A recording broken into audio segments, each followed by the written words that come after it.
1. Welcome to Made for More Living. One small step for man. With Johnny Jennings. Kick the tires and light the fires, Big Daddy. The fastest and most exciting hour of news, events, and real estate in Northern California. And this is a fact that was proved. Online at madeformorerealty.com. Does everybody know what time it is? Get ready.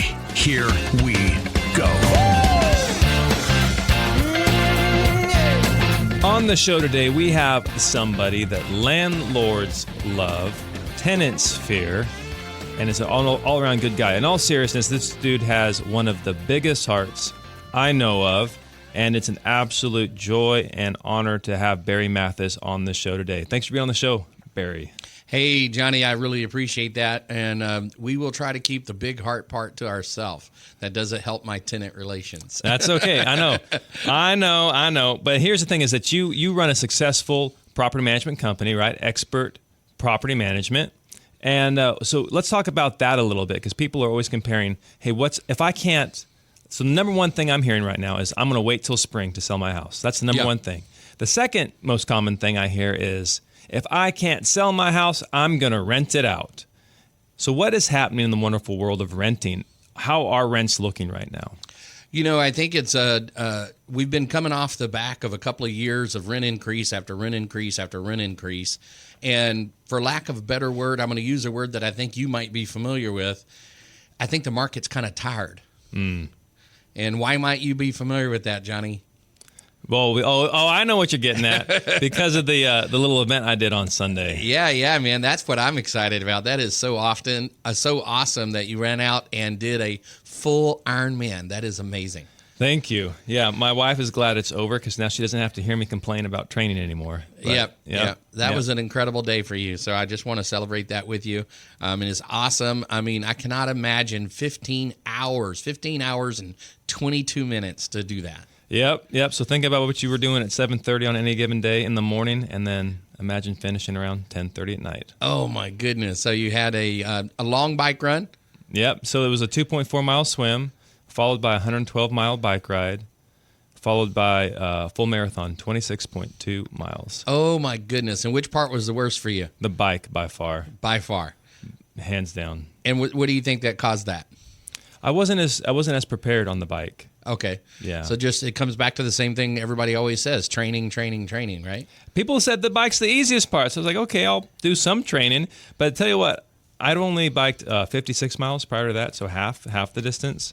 And it's a whole nother animal going another 56. So wow. Well, that's incredible. I think that's something you're going to be able to carry with you for the rest of your life. And the fact that you started something and you didn't finish. I mean, you started something and you didn't quit before you finished. That's amazing. Thank you. Yeah. So many people start stuff, and I see this in the real estate community a lot. So many people start stuff and then quit, and they don't give it enough time. They don't dedicate to the fact that they're going to actually do it. Yeah. You know, somebody asked me the other day, I had some young people that were getting married. We just went to a wedding, and they talked about, what's the secret to a good marriage? I said the secret is take away the option of quitting. Absolutely. If you take the option of quitting off the table, then you don't quit. You got to figure it out. Yeah, you got to figure it out. Now, there's some reasons why you'd have to quit, abuse being one of those and sometimes infidelity being one of those. But other than those two big rainmakers, you should take quitting off the table for your marriage. Yeah, so I remember vividly driving back from Kalinga to Bakersfield. Valley Ridge from Bakersfield. I was from Kalinga. And we were having this conversation. We'd only been together maybe 30, 45 days at this point. And the subject of marriage came up, and I was like, hey, just so you know, like, if I don't believe in divorce, that is not an option. Like, that is not an option that's on the table.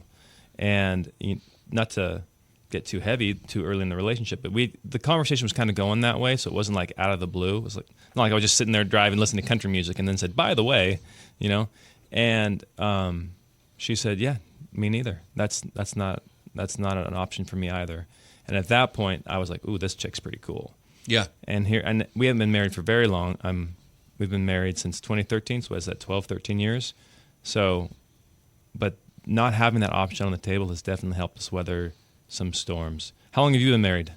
29 years. 29, coming 29 up. When's the big 3-0? The big 3-0 is next year. We are going to Europe for a Mediterranean cruise. So Nice. That's our big play. Congrats. I've never planned anything so far in advance in my life. That's awesome, though. So, yeah, that is amazing. You know, I'm gonna stay on this. I know we just went way off topic with rent. It's okay. But let me get back on this for just a second, because I think these are valuable things, and it does play into investing, right? It does play into whatever it is your goal is. It plays into goal setting. I remember being on a cruise with you and Valerie, and you guys had a topic that was a big controversy at that time, and you worked through it. I'm not going to go into the nature of it because it's personal, but I remember that topic. I remember the issue that came up, and you guys, it was a big deal. It was one of those things that could separate people, and it didn't. You guys worked through it, and now you're celebrating your marriage, and you're celebrating how many kids now? Yeah, two outside, one in the oven. One in the oven. So I mean, just think if you had if you had allowed this difference of opinion or different of directions that you were facing back then to really pull you apart, if you had ground your heels in, none of the future enjoyment you're going to have from that family, from those kids, from the grandkids that are going to come down the road, that would have all been erased. Yep. If you guys had allowed pride or different ideas to get in your way and not been willing to work through a major issue, that's a big deal. It is. Think about the life that would have been missed. And so that's what really makes you sad for all the people you see that just walk away from each other. Yep. Their commitment level is so surface deep that when one thing comes up, they just walk, and it just takes away those, you can't, what's the old phrase? You can't make old friends fast. Yep. Old friends take time. They do. And so to tie this back into investing a little bit too, though, is that people have goals. So for example, on the Ironman, I obviously had the goal. People ask me, how did you not quit? What were you thinking? Because they knew I struggled through the bike. And then to have to run a marathon after that. Like, what were you thinking? And I just, what would quitting feel like in the moment? It would feel incredible. It'd feel like a huge weight had just been lifted off. But what about when I wake up the next day? What about the day after that? What about a month later? What about a year later? How would I feel about that decision if I chose to quit? And so whether it's, running a triathlon or in your marriage, like, how's that going to feel when all of a sudden grandkids have to go to 2 different houses on Christmas? Right. And balance all that. How's that going to feel? And then what does this have to do with real estate? If you're thinking about buying an investment property and renting it out, and you choose not to do that because you want to do something else with the money, maybe something more temporary, how's that going to feel in the next 3 months, 3 years, 30 years from now, when you could be technically giving your grandkid or your child a rental property, as an inheritance type of a thing, rather than a trip to Disneyland? Only guys like me and you could go from discussing the deep inner workings of our marriage to how about investing in real estate? Let's pivot to that. Yeah. So, but that is true, right? So that long-term delayed gratification, I think I said that wrong. You got me confused now. Delayed gratification. Gratification, yes. That I keep confusing satisfaction and gratification. So that delayed sense of getting what you want, right? In the long term, I believe that after 25 years of doing real estate, talking to hundreds and hundreds of investors, managing hundreds of properties, thousands of sales, I believe that the number one change in people's future in the economic strata that they're in is that when they buy their first house, that they don't sell the previous one. So that right there is the path of a real estate investor. It's the first time you buy less house than you could afford because you didn't sell the previous one to buy more house. You get the people that they're in a perfectly good 3-bedroom, 2-bath. They might need a 4-bedroom, because their family's growing, but instead they go out and buy a 6-bedroom monster Mac mansion, as they call it, right? Yep. Their forever home. Their forever home, and it's not their forever home. You know that. I know that. I love that. I'm a real estate broker, right? I love the fact that people aren't satisfied with what they buy for more than, 5 years. Great. We're going to sell you 4 or 5 houses, right? But what if you stayed in the same house for just one more cycle? And during that cycle, you were able to buy 3 investment properties, right? And then as the market peaked, you were able to sell 2 of those investment properties and pay off the 3rd one and keep it forever. Ain't that amazing, right? That is incredible. I once rented a duplex. I bought a new house and I rented a duplex. I was actually renting from a local builder, right? And I thought, man, I'm so cool. I'm going to pay this to his company name because I knew his company name, right? And he's a local builder. Everybody would know his name. I knew his company name, and I wrote the first rent check to his company. I got a call back from the office. They said, nope, you can't do that. You got to write it to him personally. I said, what do you mean? Well, he had built that house and paid for it 25 years ago, 30 years ago. It was in his personal name. It had always been in his family. He never sold it, right? So it just tells you the value of getting that one house paid off. And even though this guy was a multi-millionaire, very large developer in the area, he still owned that one duplex. And it was still in his name, still making his family money 30 years later. Incredible. Still cranking it out. Still cranking it out. Still getting that rent check every month, right? Wow. Putting that money to work for you. So now we're back to the rent market. Yes. So rents. If somebody's thinking about selling their house, what's happening right now in the rental market? What would you tell that person? Yeah. So right now is a great time to rent if you have that situation, right? You already own the house and you've got that property there and you want to just basically put it in the ice box. And that's what I tell agents. Hey, send me your referral. If it's not selling now, I'll put it in the freezer. We'll collect rents on it while we're waiting. And then when the market turns again or your client feels like they want that cash out at whatever price, then at that point, we'll go ahead and sell it. And so that's what I would tell people. If you already own that property and you're wanting to put it in the icebox, don't let it sit empty. Go ahead, live your life, do your lifestyle. Moved where you need to move to take that job, and let's turn your property into a rental.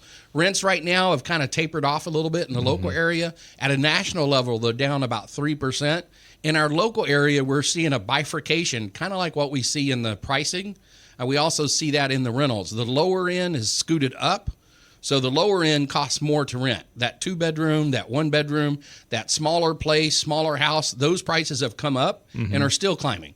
But when you get up into the upper end, 5 bedrooms, the bigger houses, the nicer neighborhoods, we're starting to see those rents level off a little bit. Okay. And the reason I think is like what we said in the beginning, the market is tired. The market has reached that saturation point to where it's like, man, the jobs, the income, can we really afford to pay $4,000 in rent? We have people who can. I've got rentals at $6,500, at $5,000. So I've got people who can do that. But the normal run-of-the-mill property in Roseville, Rockland, when you're starting to get up into that $4,000 range, you're starting to push the boundaries. Maybe 45, but it's not moving up like it was. It's actually dropping down a little bit in those nicer homes. Does that make sense? Absolutely. So my concern when with sellers is they think, hey, I'll just rent it out for 6 months. I'm like, no. This is a long-term play. Yeah. Because prices are softening, and if you're wanting to get more than what the market can bear right now, that means prices will have to appreciate. So if you're going to rent, this is like more of like a long-term type of a solution. How long, what's the shortest, if somebody's wanting to sell their house and the market today isn't going to net them what they want, what would you recommend being the minimum length of time that they rent that property out when they factor in potential vacancies, appreciation, depreciation, in the rental market, and then flipping the property, get it ready to go back on the market? Yeah, I think that you need to be more in the line of 18 to 24 months.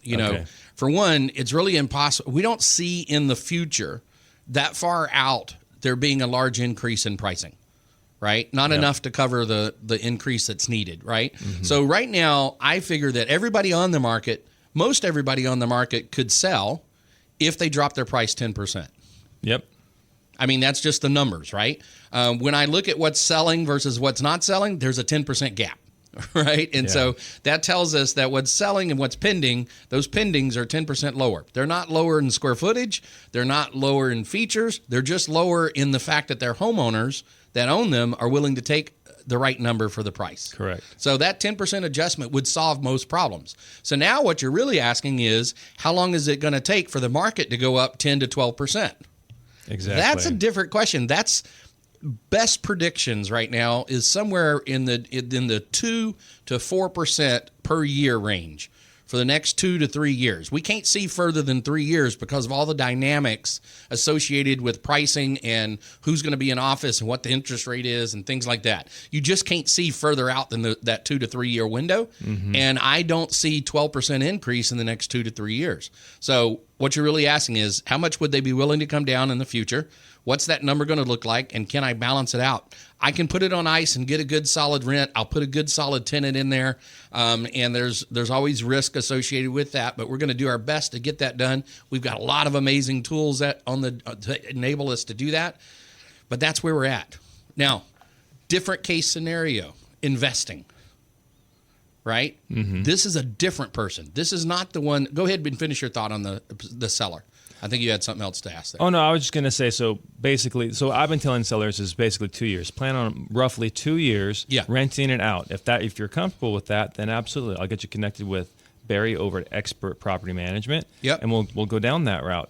But when they hear that 2 years, they tend to backpedal a little bit, and they're not quite comfortable. Like, they think it's just going to be a quick 6 months, maybe a year commitment, and they're not. They don't like the 2 year number. Let's talk about the 6 months. Do you like to move? Nope, I hate it. Is it almost as much as Iron Man's? Yeah, it's like for most people, they don't really think about it. But when you ask them, how do you like the move? And they just hate it. Yeah, it is the worst singular thing they want to do. Well, guess what? Let's say you're a good neighborhood, a good house. I'm going to just pick the Rockland, for example, right? Okay. Or Roseville. Right, it's a nice house. It costs $600,000-$700,000. The rents are going to be between $2,500 and $4,500. Right, depends on the situation. Right, so probably about $3,000 in rent. Right, so the person that can afford to pay that rent doesn't like to move either. If they're a good quality tenant with good credit scores and a good job and a good rental history, they don't want to move somewhere for 6 months. The most common question I get from tenants, or maybe not the most, but one of the most common questions is this owner planning on selling? Is this owner planning on keeping this as a rental? Why? Because they want to live there for a few years. Yeah. The minimum lease I'm going to put out is going to be a year. Now, I could go lower, but again, the person you attract, the tenant you attract with that lower lease time period doesn't want to do it. And if they do, there's a problem. Yeah, they've got something going on that's causing them, in most cases, to want that shorter rent period. So I really would concur with you. If you're not planning on doing it for 2 years, don't do it. Just lower your price 10% and get out the door. Yeah, move on. Right. So it's just a big deal. So agreed. Well, when we come back, we're going to be talking about investing, specifically property management and investing. And I'd like to learn more about some of the tools you have. I like to peek behind the curtain a bit. Awesome. Will do. All right, Thanksgiving is almost here. The holidays, Christmas is just around the corner. My wife is making her world-famous clam dip and peanut butter pie. How about you? What are your favorite recipes? Well, if you're thinking, hey, wouldn't it be nice to be in our new home by the time the holidays come around so we can invite all of our friends and family over? But you know what? There's not enough time. Baloney. There's plenty of time, but only when you work with our good friend Johnny Jennings and his team at Made for More Realty. They are the best. In fact, maybe that's one of the reasons why they were voted best team in Roseville 3 years in a row, why they have over 1,000 5-star Google reviews. They're going to get you the most money for your home or find you that perfect home within your budget in the fastest amount of time. So what do? You just Google Johnny Jennings with Made for More Realty, and he'll make sure that you are in your new home, selling your home, or moving into that new home before the holidays get here. There is time. So again, just Google Johnny Jennings with Made for More Realty and get more for your home. This is Made for More Living with Johnny Jennings. Online at madeformorerealty.com. We are back with Barry Mathis with Expert Property Management. And in the first segment, we were talking about rents and how people are saying, hey, if I can't sell my house, I'm just going to rent it out. You should probably wait. If you're going to do that, plan on renting it out for 2 years or more. And in this segment, I really want to talk about, Barry, and what it is you're seeing in the investment side, because that's your bread and butter. It is. You have tons of different tools, tons of different ways to go about investing, tons of different ways to help investors. So what are you seeing on the investing side? Well, I want to start out as just kind of leveling the playing field and giving everybody the tool that they can use to measure an investment, right? Yeah. And so what I'm going to do is I'm going to take the income the property produces and divide it by how much the property cost.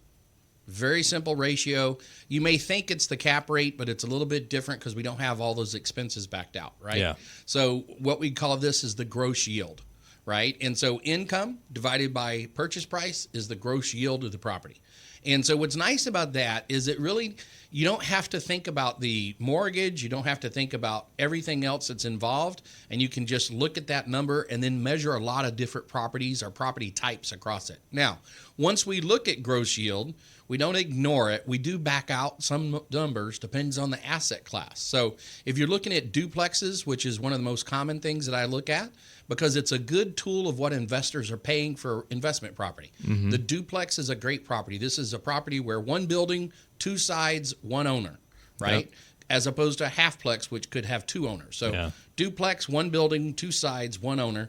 That property will give you some diversification. If one side's empty, the other side's probably full. They don't usually empty out at the same time. That helps you with your vacancy factor.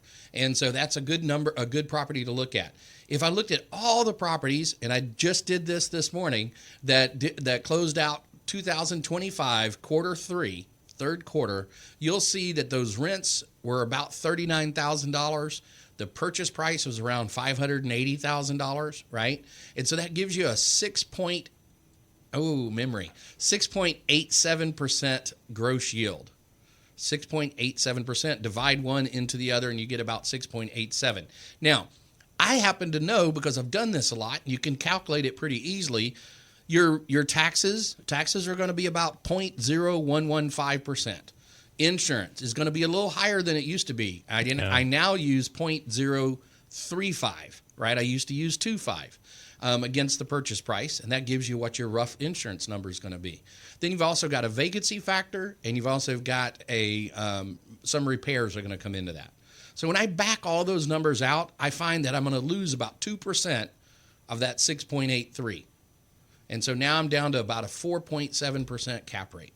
Okay. Right? So now I am looking at cap rate. I've just assumed what the expenses are going to be. I've taken that number out of the gross yield, and now I'm down at that cap rate. Now I can look at any duplex, and I understand that if that number comes down to 4.7% cap rate, then that's what everybody else is paying. So if I was in an area that paid more, so maybe I'm in an area that has a nicer property, like a duplex in Granite Bay versus a duplex in, let's say, Del Paso Heights. I'm going to expect that to have a lower cap rate because it's going to be a nicer property. It's going to produce rent, but it's also going to cost more, right? And so that cost is really driving it. And then I get over here, I'm going to go into an area like Del Paso that might have lesser quality of tenants. The tenants might not have that doctor income. They might not have those 800 FICO scores, right? Now over there, I'm going to want a higher cap rate to compensate, right? For the risk. For the risk. So there's your base number is 4.7, right? And 4.7 is your base number for cap rate. If you wanted to use if you don't have the expenses and you just want to use that gross yield, makes it easier, just use the 6.83. Does that make sense? 6.83, yeah. So again, let's just say, because a lot of people I hear them say, well, my house is worth so much more because of this, this, and this, and this. And I say, well, what are your rents? Oh, my rents are really low. Like, I could get more, but I just don't want to, make tenants mad. So once you move into an investment property, the reason investors buy is to get a dollar's worth of income. Period. End of story. I don't care really so much about the appreciation. Now, asset classes matter. Single family is still treated like single family. But when I start getting into duplexes, fourplexes, apartment complexes, sixplexes, eightplexes, when I start moving into that, the only thing that matters is the cap rate. The cap rate sets the value rather than the location sets the value. So that's a really different way of looking at it. Now, here's the problem we face today. The problem we face today is you've got to put down, normally an investor has to put down what, Johnny? At least 10%, if not 20. Yep. Well, that's not going to work, because you're going to be negative cash flow. And now with 20, you're going to be negative cash flow. Yep. With 25, you're going to be negative cash flow. You'd have to go to 30 to 35% down payment to get positive cash flow with these 6.5% to 7% rates, which is what an investor is going to pay. Yep. An investor is usually going to pay about 1% more than what the general public is, right, for an owner-occupied property. There are some different types of loans that have some exceptions to that. For the most part, if rates are at 6%, then an investor is going to pay 7%. When I increase that percentage, I have to increase the down payment required in order to break even on the property, right? Because it drives up my financing cost. So that percentage, if it goes up 1%, I got to put 10% more down on my loan, on my property in order to buy it. So here I am at 30 to 35% down on a typical duplex. That's $600,000. I got to put $200,000 down in order to break even. Yeah, you're not even seeing a return. I'm not on that. making return. Yeah. Only by taxes. My taxes, a break-even property will still probably provide you a 20% return just on your taxes, right? So you'll get that appreciation, you'll get the depreciation, the tax deduction. You get all of those tax benefits, but that's not really what you want. So that's a problem. Investing in California right now requires a lot of money to go buy a new property that's going to break even. There are some solutions to that. So if somebody though is saying, "Hey, my rents are low," and you own a duplex, triplex, fourplex, you're shooting yourself in the foot. Like you've given up short-term pain for long-term pain. Absolutely. You would do better to raise your rents and write your tenants a check, because that's what you're doing, right? Yeah. You would be better off to raise your rent and then give your tenants money for Christmas. Right? Give them $1,000. Give them a $2,000 stipend on Christmas if you want to. That's creative. Right? But what I want to see is the rents raised, right? Because those rents are affecting the value. Yep. Right? It's a little bit looser in the duplex range, definitely in the single family range. But once you get above that, that value is really determined by the income. And that's because most investors kind of understand what the numbers would be. But once you get up above that duplex, you really got to start raising those rents. And you're hurting yourself as a duplex owner if you're not raising rents. Now, what we've done in our personal investments is we switched over to an entirely different type of investing. I was hoping you'd cover this. Yes. And so what we've done now is we take that same investment, that same $200,000, and one of my partners, Gary Meek, if you know him, he's a 25-year veteran. Him and I have teamed up together, and we've started a company that invests in property. We'll take that same $200,000, and not only will we break even, but we'll generate a 15% to 18% cash-on-cash return. So we're generating good rents on top of that by turning to something called co-living. And co-living is pretty hot right now. If you go on YouTube, you'll find a lot of videos. We recommend Pace Morby's videos if you're out there. Pace Morby on co-living. And we have 2 properties here in the Sacramento area, and they're already rented as much as we can rent them. We're still building them out and making them work for our model. And once that's done, we expect that we're going to be hitting those high rent returns. We might be clearing $3,000 to $4,000 per property. And But so this is that's a regular great return. single-family home, right? Well, they're not regular when I get done with them. Sure, but when they're buying them, these aren't like apartment complexes. Yeah, no, not apartment complexes. So this is co-living. We take a single-family home that has good size, and we add rooms to it, and we rent those rooms out by the month. Those rooms are rent out individually. We don't do short-term rental. That's not what this play is, but we're doing regular rentals. Each person rents a room, and they share the common areas of the house, like the kitchen, some of the bathrooms. Those get shared, and then those people get a chance to live in a great house in a great neighborhood with good conditions, safe and secure, and really for an affordable price. Yep. So what we're finding is we're able to put people into safe environments for $850 to $1,250 a month. That's a big deal. There's a lot of people that need that.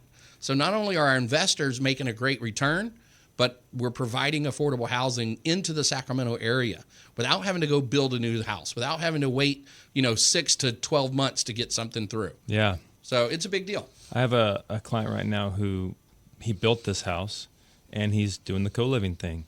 And that house would probably rent for maybe $3,000, $3,500, but he's bringing in over $5,500 a month, almost $6,000 a month in rent because of the co-living. And so if you're looking at, and getting into investing, that's a crazy, okay, you can get $3,000 over here, you can get $6,000 out of the same house. Just some minor tweaks. So there are, and those tweaks, some of them are minor. On our case, some of them are major, right? So we tweak major. And so I don't know if I should say that. Am I don't know if the radio would allow that. Yeah. I don't know if I'm a tweaker You're a major or not. tweaker. Yeah. So I'm a major tweaker. So so there's a lot of different models out there. Some do arbitrage as a model. We do purchase. We buy that property. We're looking for great opportunities. Generally, we're combining some of our real estate experience and using subject to and assumable loans in order to get the financing down even lower. And then at the same time coming in and taking the property and increasing the amount of revenue it can get by adding bedrooms. And so we're kind of tweaking it on both sides. We're lowering the finance cost and increasing the revenue by adding bedrooms on. And so that's something that we are finding that's working good for us. And then on outside of that, I was excited with just the math, right? I'm a spreadsheet guy. Once I put it on a spreadsheet, that's what drives me. But what I found is the stories that are coming with the people that are moving in are incredible. So the people are great. So far, I mean, they're all a little unique, like we all are. So they all have their own story. But the fact that they love the place they're in. That, you know, I manage a couple of hundred traditional properties, right? Yeah. And not all of those tenants are kind and gentle and thankful, full of gratitude, right? Yeah. It seems like sometimes I'm working against the tenant, right? And I don't want to do that. I want to be providing housing that people are enjoying. And with these tenants, they're coming in and they're so thankful that they have a clean, safe place and they're being able to do it on the income they have. I mean, think about this for a moment. I think we get jaded. A lot of people in Sacramento make less than $40,000 a year. Yeah. I would say a third of the people in Sacramento make less than $40,000 a year. That's a big number, right? And the singles, there's at least 150,000 people in the Sacramento region that can't afford to live in an apartment on their own. They have to have roommates. Yep. And so this gives them a way of having roommates without being subject to any person's whims. One of our tenants recently applied. She had found a place to stay, but the person she was staying with was being abusive, was actually going into her room when she was gone, right? And that was a problem, right? As you can imagine for a young lady, right? So all of our rooms have door locks on them. They all have key-coded pads. Only the tenant has access to that. Our common areas have cameras in them. It's a safe environment, right? The externals to our properties are all well lit. I mean, we're making a home that's safe and secure for somebody, and we're doing it at a price that includes all the utilities, all the cable, all the internet, everything's included, and we're being able to do that for $850 to $1,050, or $1,250. That's a pretty good deal, right? That is. Not only that, the system that we use allows them to move from one co-living to another co-living if their job changes. We have telemedicine that comes in. They can have access to telemedicine. That's the number one reason why this is working class people. The people renting this, they're working class. The number one reason they miss work, they get sick. Well, what if I get them on the phone with a nurse that tells them, hey, you don't have a mom living with you to go tell you to take a pill, but here's what you need. When you got the cough, go take this and you'll get better. Here's some zinc tablets, right? So just that conversation, if somebody doesn't have anyone in their life, makes a big difference. That's so freaking cool, Barry. I thought about the numbers as well. I didn't think about the positive impact it would have on the community and the people. It does. And to be frank with you, it took me a while until I started hearing them say thank you. Gary Meek has a big heart. Out of the three of us, he's the big-hearted guy, right? And so Gary Meek actually has always been about that mission.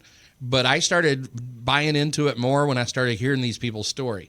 I sat in the living room after they moved in and just talked with them we got a living room set up and it's community, and just sitting there and talking to them and hearing their story, what they came from. And wow, I had one guy, he says, what do you do for quiet hours? I said, well, what do you mean? Well, between 10 o'clock and 8 o'clock, you want to keep the noise down. You got other guests in the house, right? Mm-hmm. That's just common sense. Sure. And he said, no, that's not really what I mean. I said, well, what do you mean? And this is going by text. I really had a hard time figuring it out. He said, where I used to live, it was in a shelter, and they would make you stay in your bed during quiet hours. You couldn't get up. You couldn't go outside. You couldn't get up. You had to stay in the bed. And I was like, no, dude, we don't do that. This is your house. You can do what you want to in your house. Just don't make much noise.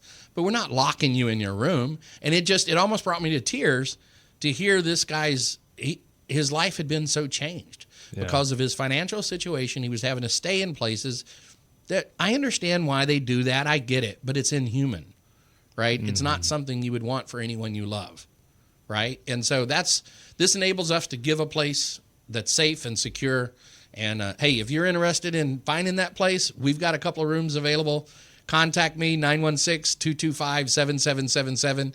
And if you're interested in investing in such a place, we've got some opportunities for you that would give you a good return.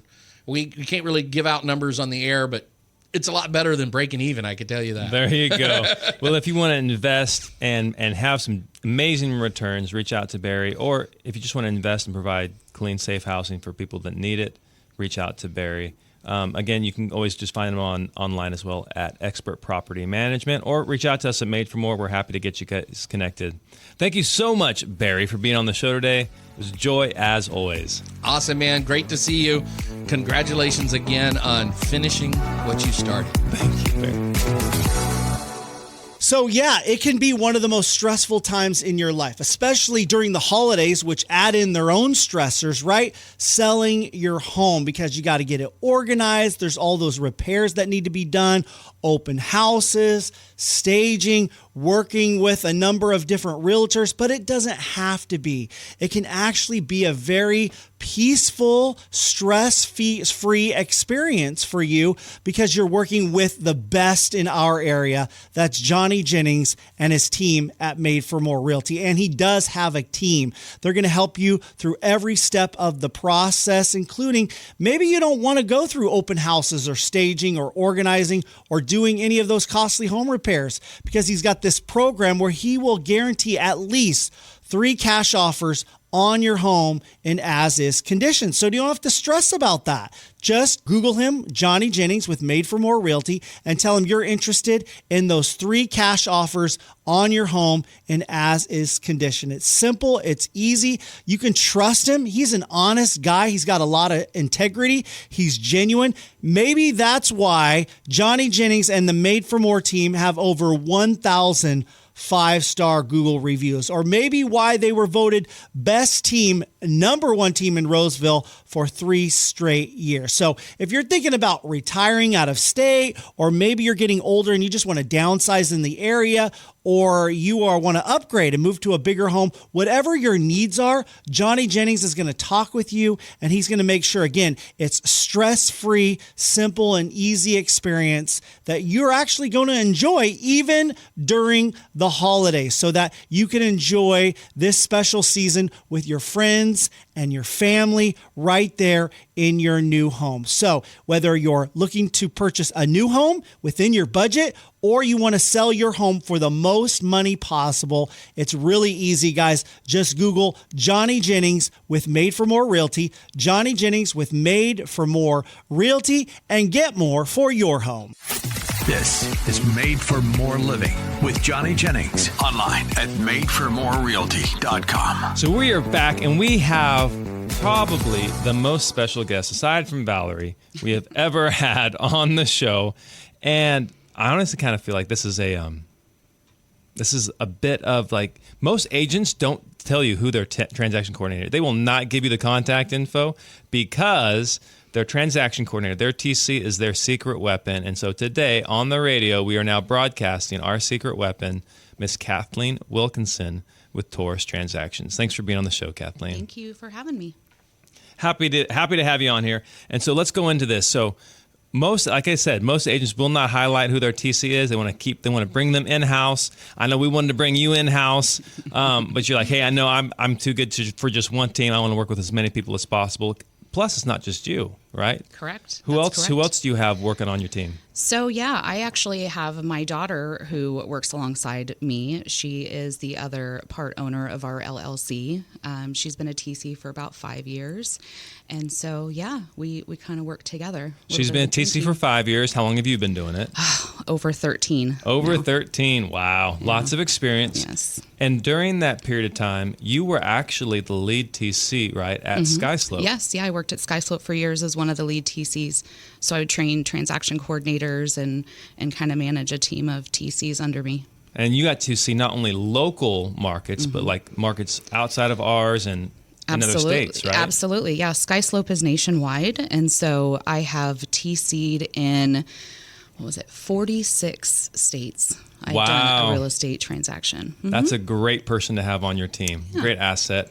And so you not only were you a transaction coordinator, you know, operating over 46 states, but you were training people. That's the key thing, is that you were so good. They're like, hey, Kathleen, we want you to help these other TCs get better. Yes. Get more better. Yeah. So I managed my own book of business, as well as, worked and managed other TCs. So what are the key characteristics that make you an in-demand transaction coordinator? Ooh, where good you question. Get tons of rave reviews. What are the qualities that you have that make you stand out? I think being organized is one of the best. I mean, it's a very, real estate's very fast paced. There's a lot of deadlines. There's a lot of kind of things to keep track of, during the entire real estate transaction. So yeah, you have to be really, really organized and have really good communication skills. Your job is basically kind of coordinating everybody to come together and, close the deal. And responsive. I would say responsive is huge. Like Yes. Valerie and I have had a number of transaction coordinators in the past, and the reason why we've stuck with you for so long is because you are responsive.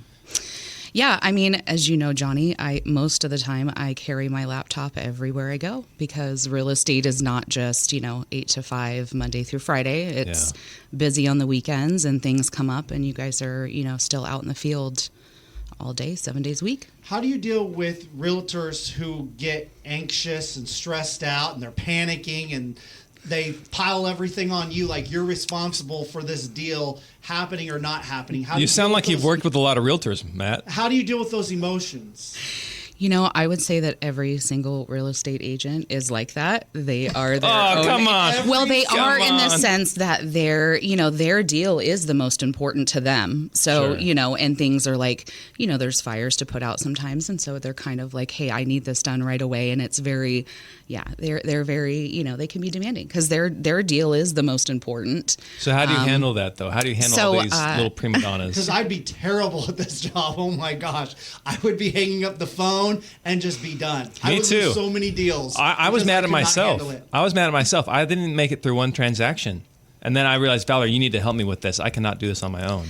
Yeah, there's a lot of times I get off of those phone calls and I just take a deep breath and I kind of just talk to myself about, okay, let's calm down and let's just get this done. So Put it in perspective. You got to just, you have to put it into perspective. You have to have a lot of patience with real estate agents, I feel like.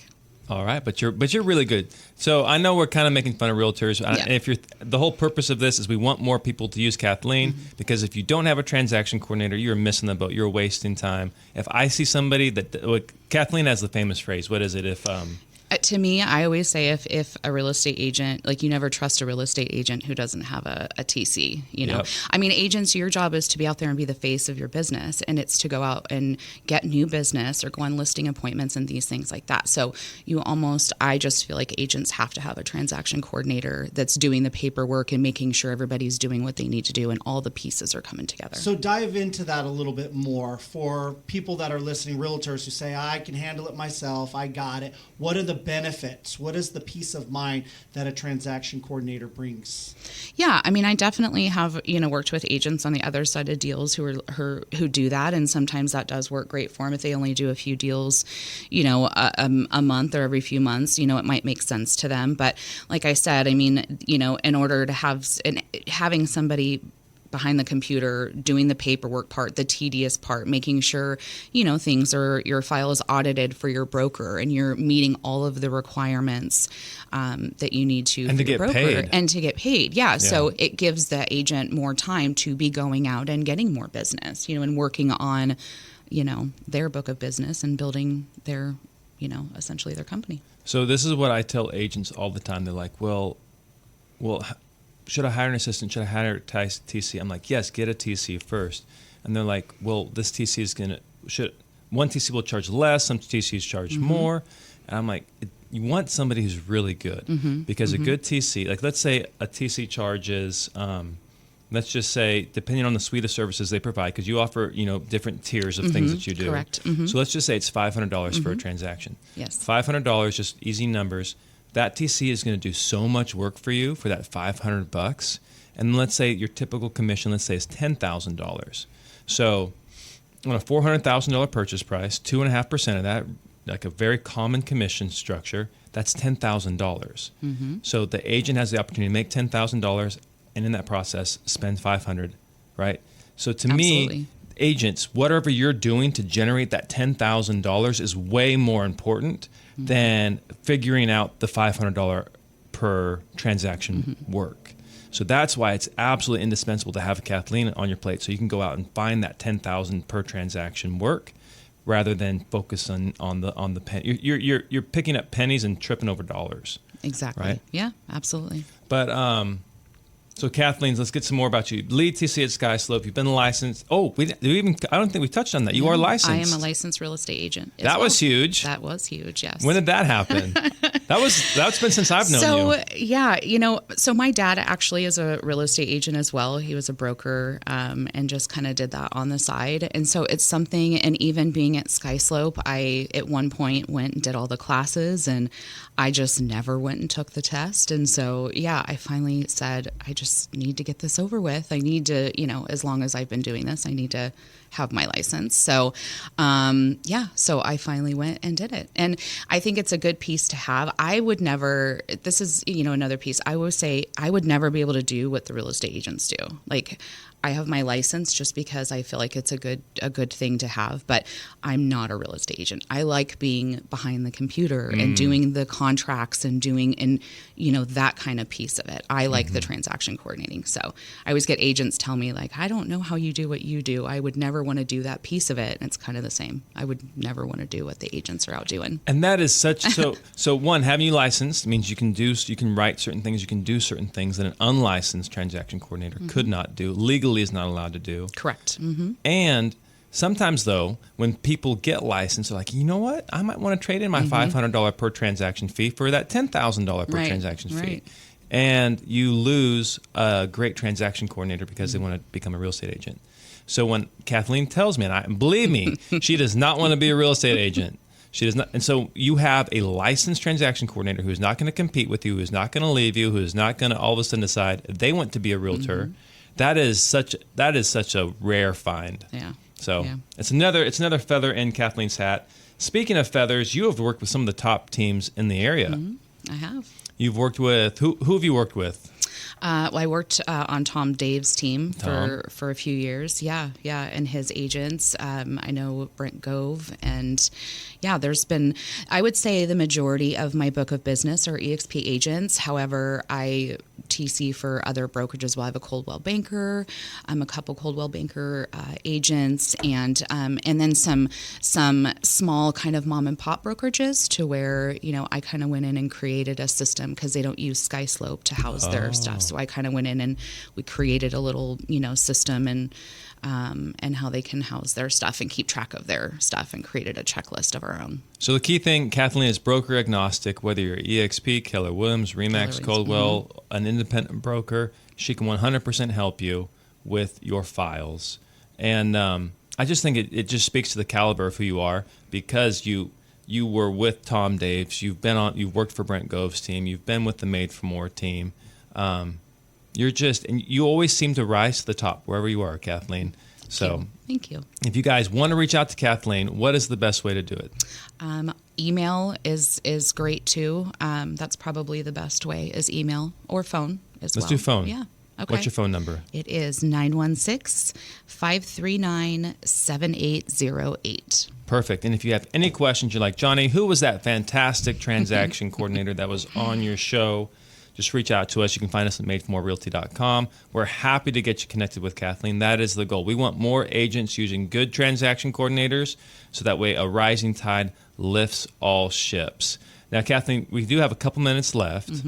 So what are some typical tasks that you do to help agents that maybe your competition doesn't do? Yeah. I would say probably, since being licensed as well, like I have, I've met photographers at appointments on listings, removed and added Supra lock boxes for my agents. I do the MLS input, obviously, for your team, as Absolutely. I do for a few of my other agents. So, getting the photos and being able to input all of the stuff for the MLS and saving it for that agent. agent just to go in and review and push live, I know it's a tedious task. It is. So yeah, I definitely, I help my agents write offers when they're out in the field. That happens a lot. They'll call me and they're, out driving from an appointment, but they want to get an offer put together. So definitely writing offers and just kind of being more hands-on, I think, on the listing side. Something I think that makes you more unique as well is you have experience with Zillow Showcase. I don't know a lot of TCs that have experience with that. Yeah, and that's a great thing, Zillow Showcase. Zillow Showcase. So if you have questions, or you're thinking about doing it, or you are doing it, and you're like, man, this is just like another to-do thing. I wish somebody could take this off my plate. Look no further than Kathleen Wilkinson. She can help you with that. Aside from, what's your goal, Kathleen? Because I know you're doing this with your daughter. It's Taurus Transactions. You got the LLC. Yes. What's your goal in the next 3 to 5 years with this LLC business? I just think growing the business, with her and I, she, it's her book of business isn't as large as mine, but, definitely I think growing the business together, I think is our biggest goal right now. Yeah. Perfect. And kind of merging together. So there's a lot of things that, there's been times to where if she's not able to do something, I'm able to hop in and assist her agents, and vice versa. If I'm out doing something and one of my agents needs something urgently, it's really helpful that, I have her just to call up and yeah, absolutely. Because as you know, things come up all the time and it's time sensitive, and I needed that yesterday. Everything is I needed it yesterday. So my goodness. And you have good relationships too with a lot of title companies. Oh, yes. Yeah, I've worked with, probably hundreds of title officers, I think, over the years. How, so I'm always curious what a transaction coordinator's file limit is. Like, what would you say between you and Riley? Like, how many files could you guys process a month? So I would say, when I was at SkySlope, our file capacity was a lot larger. I think at the peak at SkySlope at one point, I don't recommend it, but I had 118 escrows. This is going at one time. That was just when, things were just getting really busy. But so I don't recommend that. But I definitely have the bandwidth to do. On average, I think we were usually in the 60 to 80 file capacity range over there. Yeah. Got it. So you have the bandwidth. You're looking to take on clients. You and Riley are ready to rock. Yeah. One more time, what's that phone number? It is 916-539-7808. Thank you so much for being on the show, Kathleen. It was a joy. Thank you so much.